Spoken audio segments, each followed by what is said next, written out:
Hello students, today we will start about the free fall. What is free fall and when an object is said to be in free fall? Free fall होता क्या है और किसी भी object को हम free fall के condition में बोलते कब है? ठीक है, या देखिए सपोज दैट एक हम लोग एक कंडीशन देते हैं, suppose that this is the surface of the earth, okay, और आप किसी भी टावर से खड़े होकर अगर किसी ऑब्जेक्ट को नीचे, अगर किसी ऑब्जेक्ट को ऐसे ही छोड़ देते हैं, ठीक है, या किसी ऑब्जेक्ट को ऐसे ही छोड़ देते हैं, या ऑब्जेक्ट को अगर ऊपर की ओर फेंकते हैं या नीचे की ओर फेंकते हैं, किसी भी कंडीशन में ये जो ऑब्जेक्ट है ये अर्थ के सरफेस की तरफ मूव करेगी, that means it will fall toward the earth, okay. और इसके रीजन भी हम लोग जानते हैं। इसके रीजन क्या है कि जितने भी ऑब्जेक्ट हैं अगर किसी भी हाइट से गिराया जाए तो वो क्या होता है, एक्चुअली में अर्थ के सरफेस की तरफ अट्रैक्ट होती है, that is due to the gravitational force of earth और we can say gravity of the earth, okay. इसका मतलब यह हुआ कि ये जो मोशन हुआ किसी भी ऑब्जेक्ट को जब आप ड्रॉप करते हैं तो आपके ड्रॉप करने के बाद उसका जो मोशन है जो कि नीचे की ओर है, that is due to the gravity of the earth. और इस तरह के मोशन को हम क्या बोलते हैं कि ये जो ऑब्जेक्ट है, इस ऑब्जेक्ट पे कोई और फोर्स नहीं लग रहा है, इस पे सिर्फ और सिर्फ ग्रेविटी काम कर रही है, okay. This is free from all other forces, ये बाकी किसी फोर्स से फ्री है, इस पे सिर्फ कौन सी फोर्स लग रही है, ग्रेविटी। तो इस तरह के मोशन को हम लोग बोलते हैं फ्री फॉल, ओके। तो फ्री फॉल को हम ये डिफाइन कर सकते हैं, free fall, okay, we can write that motion of an object under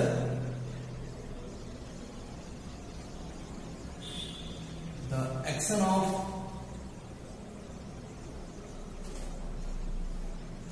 gravity alone or gravity only।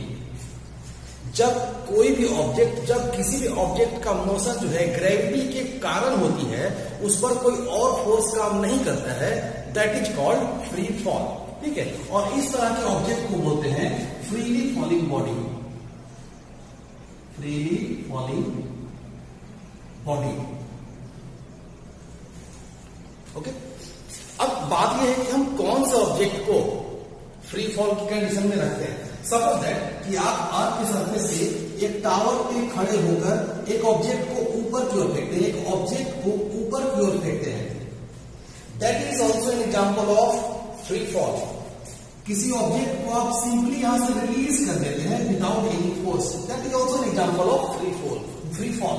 And अगर आप किसी ऑब्जेक्ट को फोर्स लगा करके फोर्सली नीचे की ओर अप्लाई करते हैं, नीचे की ओर अगर किसी भी चीज को, जैसे होता है पटकना, किसी भी चीज को आप नीचे की ओर पटकते हैं या ऊपर की ओर फोर्स लगा करके भेजते हैं, ठीक है, या फिर तो आप किसी भी चीज को ड्रॉप करते हैं, इन तीनों कंडीशन में किसी भी चीज को आप किसी हाइट से रिलीज कर देते हैं, जस्ट एक ऐसे छोड़ देते हैं, तो इन तीनों कंडीशन में ये जो ऑब्जेक्ट है किधर आएगा, नीचे की ओर, ठीक है। आप किसी भी ऑब्जेक्ट को अगर इनिशियल वेलोसिटी से ऊपर की ओर फेंकते हैं तो उस कंडीशन में क्या होगा, वो थोड़े ऊपर जाकर के वापस नीचे की ओर आएगी, ठीक है। इसका मतलब ये हुआ कि वो भी जो है ग्रेविटेशनल फोर्स के अगेंस्ट, ग्रेविटेशनल फोर्स के कारण अर्थ के सरफेस की तरफ मूव करती है, चाहे आप उसको किधर भी फेंकें। देखिए सपोज दैट कि अब ऐसा होता है कि सपोज एक एग्जांपल हम लोग लेते हैं,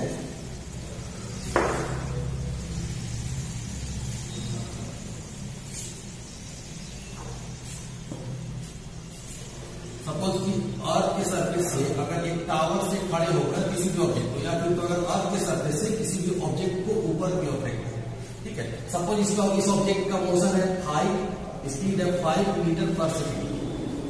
कुछ समय के बाद इसकी स्पीड हो जाएगी 4 मीटर पर सेकेंड, फिर कुछ समय के बाद इसकी स्पीड हो जाएगी 3 मीटर पर सेकेंड, फिर 2 मीटर पर सेकेंड, फिर 1 metre per second,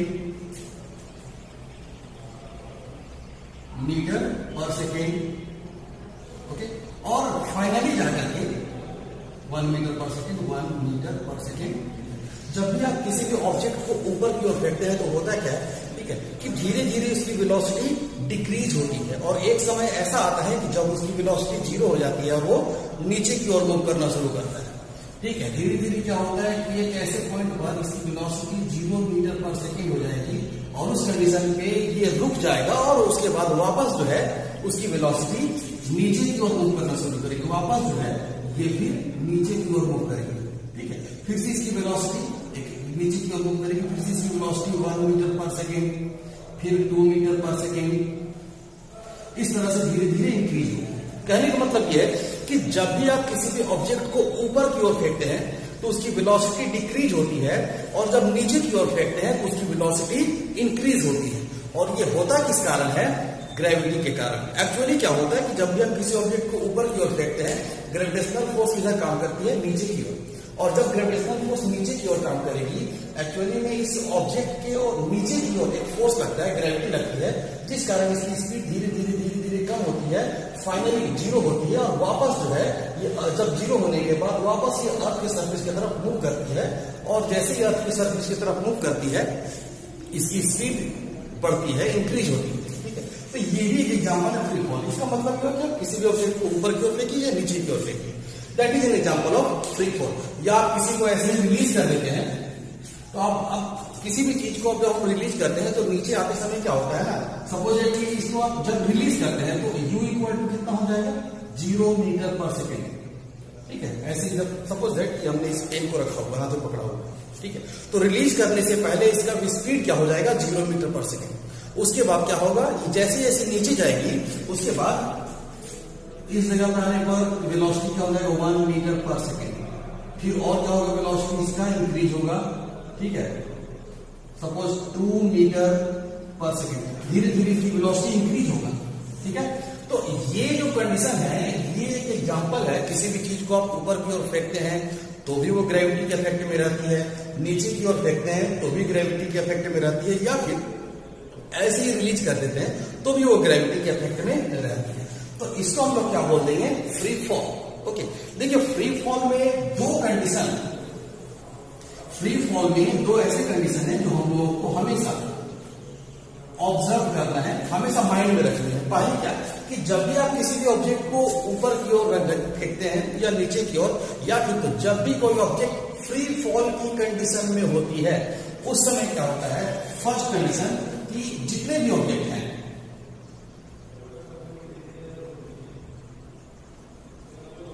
the velocity of the free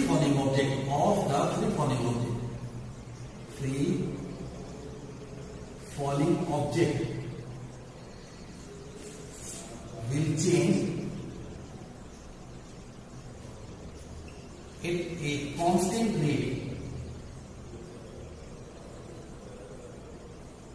ठीक है, चेंज का मतलब क्या हो गया? चेंज का मतलब हो गया वेलोसिटी डिक्रीज होना या फिर तो इंक्रीज होना। जब भी आप किसी ऑब्जेक्ट को ऊपर की ओर फेंकते हैं तो उसकी वेलोसिटी एक कांस्टेंट रेट से डिक्रीज होती है, मतलब चेंज होती है। और जब भी कोई ऑब्जेक्ट नीचे की ओर मूव करता है तो भी उसकी वेलोसिटी जो है एक कांस्टेंट रेट से डिक्रीज होती है। ठीक है, और सेकेंड कंडीशन क्या है? We neglect the air friction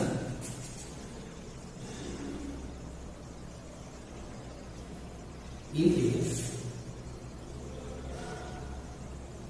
free fall। ठीक है, फ्री फॉल के मौसम में क्या होता है ना, फ्री फॉलिंग कंडीशन में क्या होता है कि हम ये दो चीज मान करके चलते हैं कि भाई किसी भी ऑब्जेक्ट में जब हम किसी भी ऑब्जेक्ट को ऊपर की ओर फेंकते हैं या नीचे की ओर फेंकते हैं तो उसकी जो वेलोसिटी चेंज होती है वो सारे ऑब्जेक्ट के लिए, जितने भी ऑब्जेक्ट फ्री फॉल मोशन में होते हैं, ठीक है, या जितने भी ऑब्जेक्ट फ्री फॉलिंग कंडीशन में आते हैं उसकी वेलोसिटी कांस्टेंट रेट से चेंज होती है। ठीक है, और दूसरी कंडीशन क्या है कि उसकी जो उस कंडीशन में जो एयर फ्रिक्शन होता है जो उसकी वेलोसिटी को या मोशन को अपोज करती है वो हम लोग नेग्लेक्ट मान के चलते हैं। एक्चुअली प्रीवियसली ये कहना था, पहले के समय में लोगों का ये कहना था कि जितने भी ऑब्जेक्ट को ऊपर से नीचे की ओर गिराया जाता है, ठीक है, तो लाइटर ऑब्जेक्ट, एक्चुअली में पहले लोगों का ये कहना था कि लाइटर ऑब्जेक्ट जो है, हल्के ऑब्जेक्ट जो होते हैं वो थोड़े लेट से गिरते हैं। इसका मतलब ये हुआ ठीक है, क्या कंडीशन था? Lighter object fall down slowly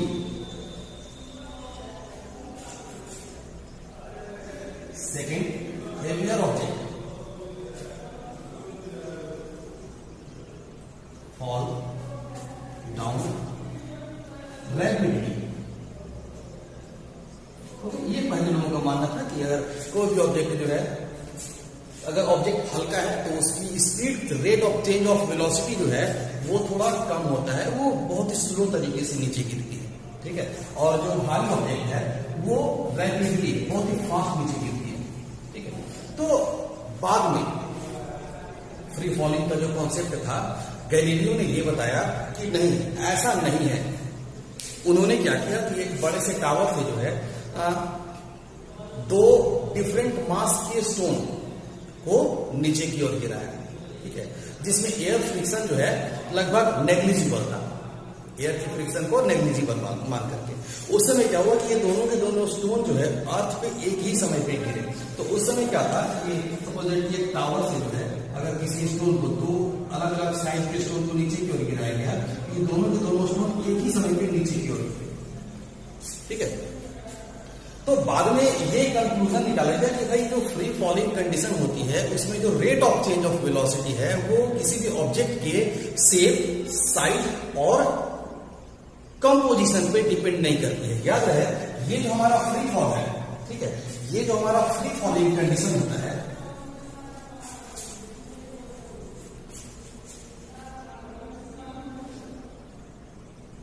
rate of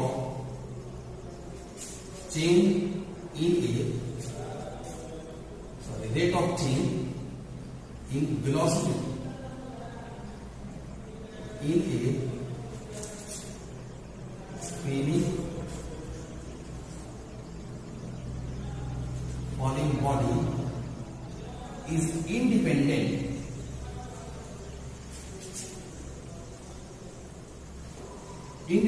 from कौन सा? First shape, size and composition of the falling object, ठीक है। ये शेप, साइज और कंपोजिशन पे डिपेंड नहीं करती है, किस पे डिपेंड करती है? ग्रेविटी सबके लिए कांस्टेंट होती है। एक्चुअली में क्या होता है कि ये जो एक्सेलरेशन ड्यू टू ग्रेविटी है, अर्थ के सरफेस से जैसे ही हम लोग ऊपर जाते हैं और या फिर तो नीचे आते हैं, उसकी वैल्यू जो है कम होती है, ठीक है। बट अगर हम एक कंपेयर करें कि अर्थ के सरफेस से किसी ऑब्जेक्ट की हाइट, ठीक है, तो किसी भी ऑब्जेक्ट की हाइट जो है, जितने हाइट पर ग्रेविटी अपने वैल्यू को चेंज करती है, उसके हिसाब से किसी भी ऑब्जेक्ट का हाइट जो है नेग्लिजिबल माना जाता है। उतने में अगर अर्थ के सरफेस के आसपास हम लोग अगर बात करें ग्रेविटी की वैल्यू की, तो उसमें जो चेंजेस आते हैं वो नेग्लिजिबल होते हैं। इसलिए जितने भी ऑब्जेक्ट हैं अर्थ के सरफेस पे, जितने भी ऑब्जेक्ट फॉल करते हैं, उन सभी के लिए एक्सेलरेशन ड्यू टू ग्रेविटी और ग्रेविटेशनल फोर्स जो है कांस्टेंट है, ठीक है। अब यहां पे देखिए कि अगर हम बात करते हैं, ये तो हमारे पास था फ्री फॉल। अब अगर बात करें हम कि इस फ्री फॉल में किसी भी ऑब्जेक्ट को, सपोज दैट कि अगर फ्री फॉल में किसी भी ऑब्जेक्ट को हम नीचे से ऊपर की ओर फेंकते हैं, नीचे से ऊपर की ओर फेंकते हैं, या फिर तो ऊपर से नीचे की ओर फेंकते हैं, तो नीचे से कोई भी ऑब्जेक्ट ऊपर आता है, ठीक है। अब सिंपली बात है कि अगर किसी भी ऑब्जेक्ट को आप नीचे से ऊपर फेंकिएगा तो उसकी वेलोसिटी जो है जीरो तो नहीं होगी, एक इनिशियल वेलोसिटी। सपोज दैट कि अगर हम इसको ऊपर की ओर फेंकते हैं तो उसको इनिशियली, ये अपने आप तो जाएगी नहीं, इनिशियली इसको कोई ना कोई वेलोसिटी देना पड़ेगा, ठीक है, तभी ये ऑब्जेक्ट ऊपर जाएगी। बट जो भी वेलोसिटी आप दीजिएगा, धीरे धीरे इसकी वेलोसिटी क्या होगी? डिक्रीज होगी।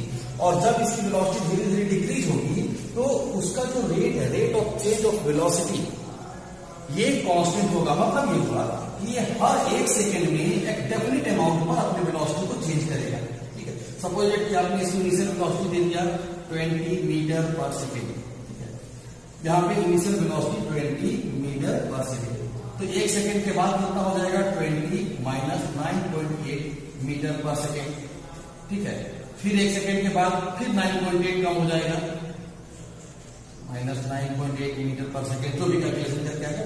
मतलब ये हुआ कि हर 1 सेकेंड में नीचे से ऊपर जाने वाले ऑब्जेक्ट की वेलोसिटी इतने के रेट से कम होती है, और या फिर तो ऊपर से नीचे आने की जो वेलोसिटी होती है वो 9.8 के रेट से, that means the velocity of the object will increase by 9.8 every second. Her second इसकी स्पीड 9.8 के रेट से इंक्रीज करेगी। तो ये जो rate of change in velocity है, ये जो rate of change in velocity है, ये किसके कारण होती है? ग्रेविटी के कारण। ठीक है, तो ये जो rate of change of velocity है, rate of change of velocity को हम लोग क्या बोलते हैं? एक्सेलरेशन। इसका मतलब ये हुआ कि ये जो कांस्टेंट एक्सेलरेशन है, कांस्टेंट एक्सेलरेशन जो किसके कारण हो रही है? ग्रेविटी के कारण। ठीक है, ये जो एक्सेलरेशन है इसको हम लोग बोलते हैं एक्सेलरेशन ड्यू टू ग्रेविटी।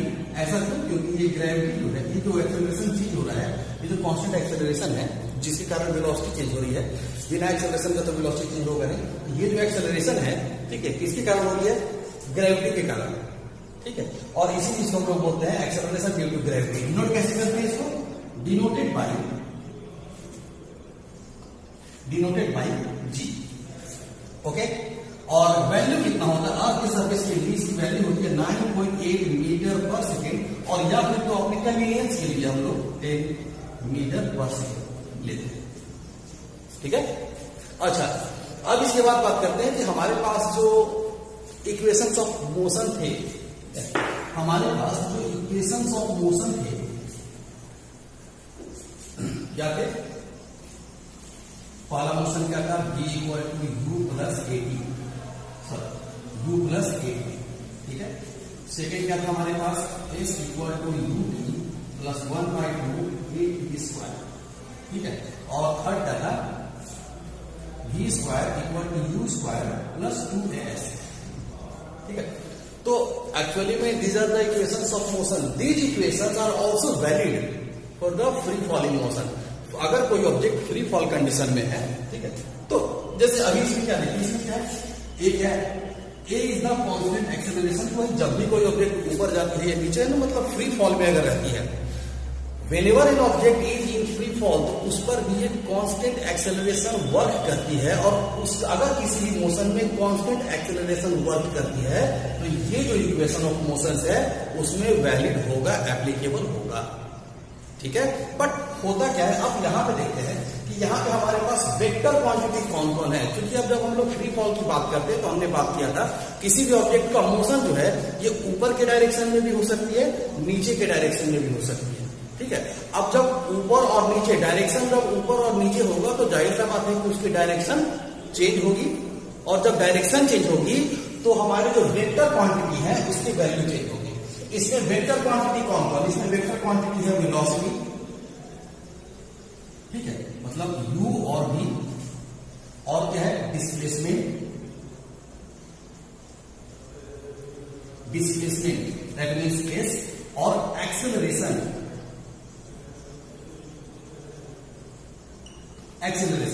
ये तीन वेक्टर क्वांटिटी है। दैट मीन्स ऑब्जेक्ट का ऊपर का direction, that means upward direction and downward direction will make a change in their sign. ये इसके साइन पे इसके वैल्यू पे चेंजेस करेंगे। तो इसके लिए क्या हम लोग करते हैं कि किस तरह से ये चेंज होते हैं। अब वेक्टर क्वांटिटी के डायरेक्शन को इंडिकेट करने के लिए या तो हम लोग उसको प्लस इंडिकेट करते हैं या माइनस। ठीक है, अब जरा यहां पे देखिए, सपोज दैट कि हमारे पास कौन से सिस्टम हम लोग यूज करते हैं। हम लोग क्या करते हैं कि जो ऑब्जेक्ट ऊपर की ओर जाती है, ऊपर की ओर जाने वाले ऑब्जेक्ट के लिए ग्रेविटी क्या हो जाती है? माइनस में, और नीचे के लिए क्या हो जाती है? प्लस में। क्योंकि ऊपर जाते समय वेलोसिटी क्या होता है? इंक्रीज होता है। ठीक है, और ऊपर जाते समय u का वैल्यू क्या होता है? 0 नहीं होता है, बट v का वैल्यू 0 होता है। मतलब u से v तक जाने में वेलोसिटी धीरे धीरे डिक्रीज होती है। That's why we take it in minus. Okay, और जब ऊपर से कोई ऑब्जेक्ट नीचे की ओर आती है तो उस समय u का वैल्यू क्या होता है?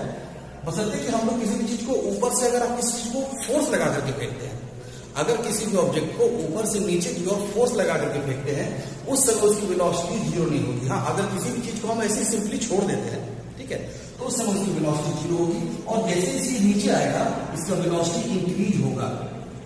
ठीक है, that means when it strike the surface the velocity will not be 0। तो इस कंडीशन में एक्सेलरेशन, डिस्प्लेसमेंट और वेलोसिटी को मेजर करने की तो सिंपली बात है कि अगर कोई भी मोशन ऊपर की ओर होती है तो वो हो जाएगा प्लस, ठीक है, और अगर कोई भी motion initial velocity, initial point से नीचे की ओर होती है तो उसको हम लोग ले लेंगे माइनस। ठीक है, अब यहां देखिए, थिंक अबाउट द ग्रेविटी। अगर हम ग्रेविटी के बारे में बात करें, ग्रेविटी के बारे में, ठीक है, एक्सेलरेशन ड्यू टू ग्रेविटी। ठीक है, हम लोग यहां पे क्या लेते हैं, ये सभी के सभी क्या है, इक्वेशंस ऑफ मोशन। एक जगह पर हम लोग क्या ले लेते हैं, एक जगह पर हमारे पास क्या होता है, जी, ठीक है, और u और v तो हमारे पास है ही, और s की जगह पर हम लोग क्या ले लेते हैं, हाइट ले लेते हैं। अब ये सारे के सारे वैल्यू u और v, ये सारे के सारे वैल्यू कैसे चेंज होते हैं। अगर हम एक्सेलरेशन ड्यू टू ग्रेविटी के बारे में बात करते हैं कि ग्रेविटी को आप कब प्लस लीजिएगा और कब माइनस लीजिएगा। एक्चुअली ग्रेविटी किधर काम करती है, नीचे की ओर, ग्रेविटी काम करती है नीचे की ओर। ठीक है, तो ये हमेशा माइनस है, ऑलवेज नेगेटिव। ठीक है, सेकेंड, अगर आप बात करते हैं वेलोसिटी u और v की, वेलोसिटी की अगर बात करते हैं, ठीक है, तो वेलोसिटी क्या होगा, जब भी ऑब्जेक्ट ऊपर की ओर मूव कर रही है, ठीक है, ऊपर की ओर जाएगी तो ये हो जाएगा पॉजिटिव, किधर, अपवर्ड डायरेक्शन में अगर हम लोग लेंगे तो ये हो जाएगा पॉजिटिव। और अगर कोई ऑब्जेक्ट, सपोज दैट आप अगर किसी ऑब्जेक्ट को ऊपर से छोड़ दिए, वो किधर मूव करेगी, नीचे की ओर, उस समय उसकी जो वेलोसिटी होगी वो हो जाएगी नेगेटिव। ठीक है, इधर डाउनवर्ड। ठीक है, अब अगर बात करें हम लोग हाइट का, तो हाइट जो है, हाइट भी हमारा, अगर हाइट ऊपर की ओर है तो ये हो जाएगा पॉजिटिव इन अपवर्ड। ठीक है, और अगर ये नीचे की ओर जा रही है, अगर हाइट आप नीचे की ओर अगर मेजर करते हैं, डिस्प्लेसमेंट जो है अगर नीचे की ओर, सपोज दैट अगर किसी ऑब्जेक्ट को ऊपर से रिलीज कर देते हैं तो उसका डिस्प्लेसमेंट किधर होगा, नीचे की ओर। किसी भी ऑब्जेक्ट को जब आप ऊपर की ओर फेंकते हैं तो डिस्प्लेसमेंट किधर होगा, ऊपर की ओर। तो जब आप उसको ऊपर की ओर फेंकेंगे तो उसका वैल्यू प्लस में लिया जाएगा, और जब आप नीचे की ओर फेंकते हैं तो उसकी वैल्यू माइनस में ली जाएगी। ठीक है, अब देखिए, ये these are the rule to keep the value other it will be positive और नेगेटिव। ठीक है, ये हमारे पास कुछ रूल है। जनरली हम लोग क्या करते हैं कि अभी जैसे हमने बताया था कि अगर कोई ऑब्जेक्ट ऊपर जाएगी तो ग्रेविटी की वैल्यू जो है नेगेटिव आ जाएगी, और अगर नीचे की ओर जाएगी तो पॉजिटिव। ठीक है, बट ये कुछ ऐसे रूल्स हैं जिससे आप बहुत सारे न्यूमेरिकल्स सॉल्व कर सकते हैं, कहीं भी प्रॉब्लम नहीं होगी। ठीक है, ध्यान देखिए, अब अगर इस चीज को, इसको अगर अप्लाई किया जाए अपवर्ड और डाउनवर्ड डायरेक्शन में, सपोज अर्थ की सरफेस है, दिस इज द पोजीशन, या फिर तो जब एक अर्थ के सरफेस पे अगर आप एक टावर पे खड़े होकर के किसी भी ऑब्जेक्ट को ऊपर की ओर फेंकते हैं, ठीक है, अगर किसी भी ऑब्जेक्ट को ऊपर की ओर फेंकते हैं तो ग्रेविटी का वैल्यू, ग्रेविटी क्या हो जाएगा, acceleration, that means acceleration, acceleration क्या हो जाएगा, माइनस जी, क्योंकि हमने पहले ही रख दिया है कि भाई ग्रेविटी हमेशा नीचे की ओर काम करती है, हमेशा माइनस। u क्या है, वेलोसिटी है, किधर है, ऊपर की ओर, ये हो जाएगा पॉजिटिव। ठीक है, v क्या हो जाएगा, पॉजिटिव, क्योंकि ऊपर की ओर है, और इसका जो डिस्प्लेसमेंट है, हम लोग जिसको हाइट बोलते हैं, वो भी हो जाएगा प्लस। ठीक है, अब अगर रखते हैं अपवर्ड डायरेक्शन की, अपवर्ड डायरेक्शन, अब अगर किसी भी ऑब्जेक्ट को अपवर्ड डायरेक्शन में अगर रखते हैं तो अपवर्ड डायरेक्शन में फर्स्ट इक्वेशन क्या हो जाएगा, v equal to u plus at। तो इसकी इक्वेशन क्या हो जाएगी, v, ठीक है, इक्वल टू u। अब यहां पे एक जगह पर क्या रख देंगे, माइनस जी, हो जाएगा माइनस जी इंटू वी। ठीक है, second equation, s equal to u t plus 1/2 a t square. ये क्या हो जाएगा, s की जगह पर क्या रख देंगे, plus H equal U T.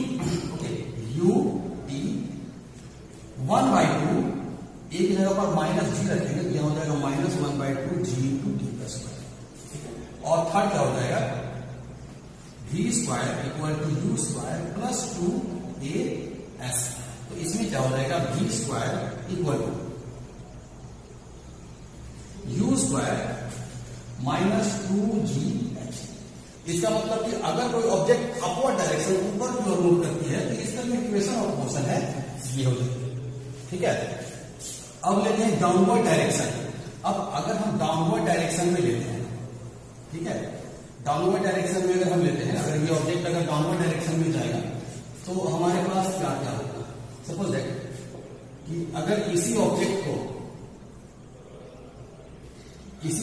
आप किसी टावर से डाउनवर्ड नीचे की ओर अगर गिराते हैं तो ये हमारे पास ए का वैल्यू क्या हो जाएगा, तो नेगेटिव ही रहेगा। यू का वैल्यू नेगेटिव हो जाएगा क्योंकि डाउनवर्ड डायरेक्शन है। डी का वैल्यू नेगेटिव हो जाएगा, डाउनवर्ड डायरेक्शन है। एस का वैल्यू माइनस में। ठीक है, अब आते हैं यहाँ पे, ये चेंज हो जाएगा first condition. v equal to u plus a t हमारे पास था। v की जगह पर क्या ले लेंगे, minus v equal to u की जगह पर माइनस यू। ठीक है, माइनस ए की जगह पर तो माइनस v रहेगा। सबसे अगर माइनस कॉमन लेते हैं, minus v equal to minus अगर कॉमन ले लेंगे यू प्लस जी पी। ठीक है, minus minus cancel, v equal to u plus g. ये हमारे पास इक्वेशन हो जाएगा डाउनवर्ड डायरेक्शन में फर्स्ट इक्वेशन। ओके, अब अगर सेकेंड इक्वेशन देखते हैं, second s equal to u t plus 1/2 a t square. तो एस की जगह पर क्या हो जाएगा, minus a equal to u की जगह पर माइनस यू जो डाउनवर्ड डायरेक्शन में है इंटू टी, ए की जगह पर माइनस 1/2 जी टी स्क्वायर। अगर हम लोग यहां से माइनस अगर कॉमन लेते हैं, सिंपली यहां से माइनस और इन दोनों जगह से माइनस। ठीक है, चलिए ले लेते हैं, माइनस कॉमन ले लीजिए, u t plus 1/2 g t square. ये और ये कैंसिल हो जाएगा, h equal to u t plus 1/2 g t square. Okay, that will be the second equation. Now, if you talk about the third equation, आप खुद से भी try कर सकते हैं। अगर हम लोग लेते हैं थर्ड इक्वेशन में क्या था, v square equal to u square plus 2as। ठीक है, अब यहाँ पे v की जगह पर क्या हो जाएगा, माइनस v का square downward direction. Okay, u की जगह पर माइनस u का square that is also in downward direction. And यहां क्या हो जाएगा, 2 इंटू ए की जगह पर माइनस जी। ओके, और एस की जगह पर माइनस एच। कितना हो जाएगा हमारे पास, v square equal to u square minus minus plus plus 2g।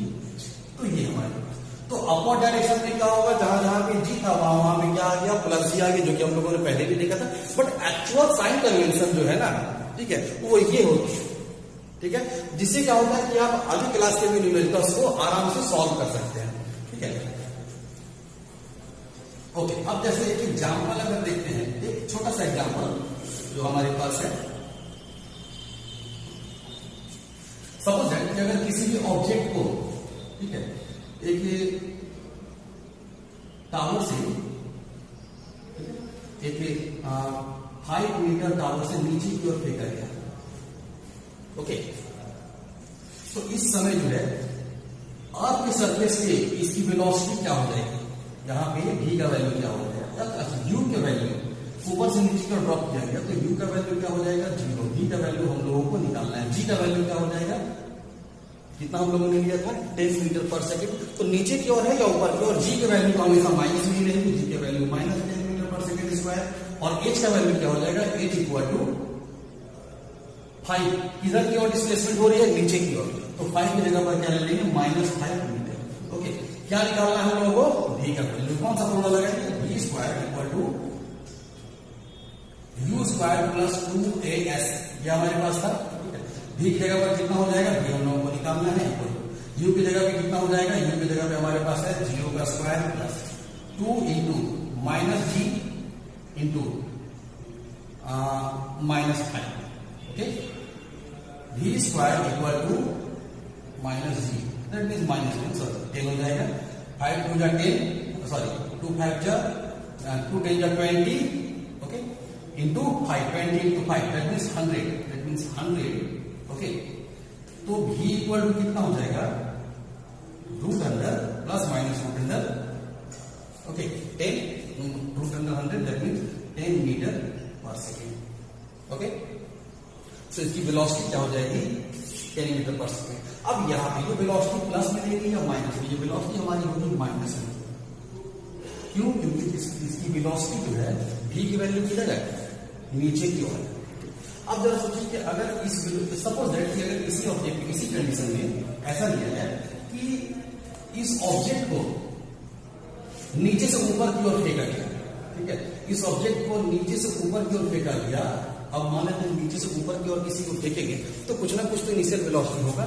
Suppose that कि हमारे पास है 10 मीटर पर सेकेंड, ठीक है, और अब इस कंडीशन में मैक्सिमम हाइट पर इसकी वेलोसिटी कितनी होगी, ठीक है, मैक्सिमम हाइट में कितनी होगी।